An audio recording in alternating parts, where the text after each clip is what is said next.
नमस्कार, आपसे मेरा नाम है अशोक यादव एडवोकेट और मैं आप सभी के लिए लीगल एडवाइस वीडियोस अपलोड करता हूं, जो कि आप सब लोग उसको लाइक करते हैं, पसंद करते हैं, शेयर करते हैं और सब्सक्राइब भी करते हैं। अब तक नहीं किया तुरंत करिएगा और दूसरे लोगों तक भी जानकारी को जरूर शेयर करिएगा।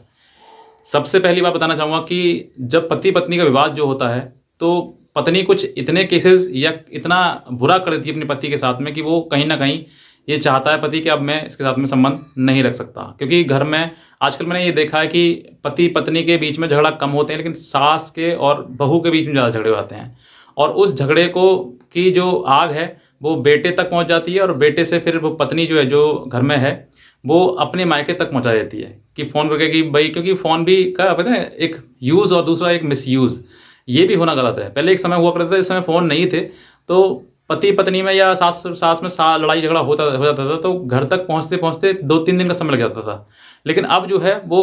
चंद सेकंड्स में बात घर तक पहुँच जाती है और जो भी मुँह में गुस्सा या नाराज़गी होती है, वो सब कुछ मायके में भेज दी जाती है और मायके वाले गुस्से में आ जाते हैं और आने के बाद जब वो घर पर अपनी लड़की की ससुराल में आते हैं लड़की की, तो वहाँ पर जाके गाली-गलौच या मारपीट झगड़ा करना शुरू कर देते हैं। जो कि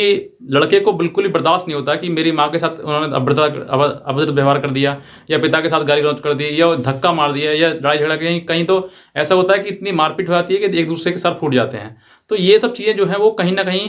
जो समस्या है, उस समस्या को सहन ना करने की वजह से होता है। क्योंकि कहीं न कहीं झगड़ा हर घर में होता है, लेकिन उस झगड़े को छोटे से झगड़े को बहुत बड़ा बना देना और उसके बाद जो है विवाद कोर्ट कचहरी या थाने तक और फिर संबंध टूटने तक आ जाता है, ये गलत है। बहरहाल बात करते हैं कि आज को जो ये डिस्प्यूट है, जो झगड़ा है, उस झगड़ा होने के बाद जो है पति या फिर पत्नी दोनों में से एक चाहता है कि अब मैं इसके साथ नहीं रहूँगा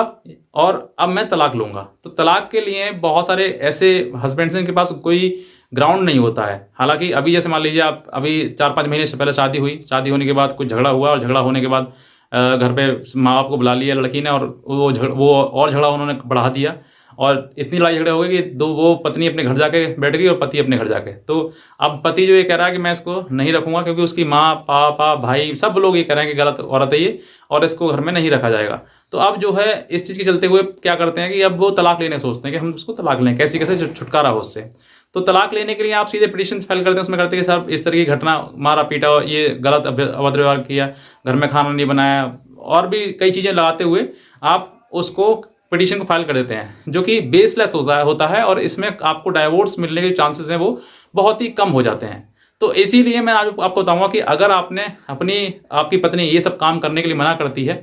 और आप चाहते हैं कि डाइवोर्स हो जाए उसके लिए, तो आपको ये भी बातें आपको बतानी पड़ेंगी कोर्ट में। जैसे फॉर एग्ज़ाम्पल बताता हूँ, अगर आपकी पत्नी आपके साथ में शारीरिक संबंध बनाना मना करती है, यानी कि वो बिल्कुल भी ये कहती है कि मैं मेरे साथ संबंध मत बनाओ, मैं नहीं बना सकती हूँ या आपको छूने नहीं देती है खुद को, तो वो एक क्रूअल्टी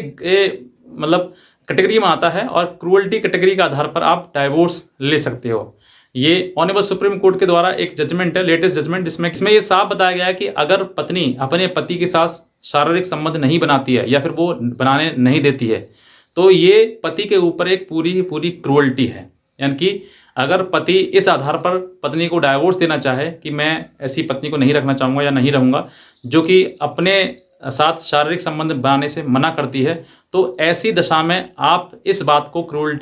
अपने पिटीशन में लिखवाते हुए इस आधार पर आप अपनी पत्नी से डाइवोर्स ले सकते हैं। ये बहुत ही लैंडमार्क जजमेंट है और 100% आपके लिए इसके बाद जो है डाइवोर्स मिल जाएगा। जिन लोगों के पास में कोई ग्राउंड नहीं है या कोई बातचीत नहीं है दोनों के बीच में या दोनों बीच में कोई संबंध नहीं बनाए जाते हैं, तो आप इस बात के लिए ग्राउंड बना सकते हैं और इसी आधार पर आपको क्रूअल्टी के आधार पर आपको डाइवोर्स भी मिल जाएगा। तो मेरे द्वारा दी हुई जानकारी आपको अगर आपको अच्छी लगी है तो तुरंत सब्सक्राइब करें और दूसरे लोगों तक भी इस जानकारी को जरूर शेयर करें ताकि और भी जो है वो इस वीडियो से कुछ सीख पाएँ। तो आज का वीडियो देखने के लिए आपसे बहुत धन्यवाद।